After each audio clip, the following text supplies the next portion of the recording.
Hello everyone, welcome to How to Solver. Today in this video, I'm gonna show you how to turn off developer mode in your laptop.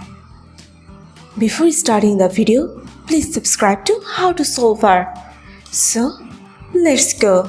For this, you have to go to your settings. Now click on System. Now scroll down.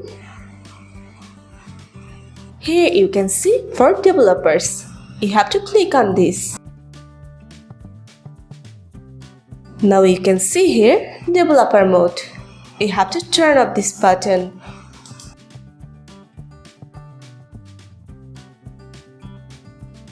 So this is how you can turn off developer mode in your laptop. So guys, that's it.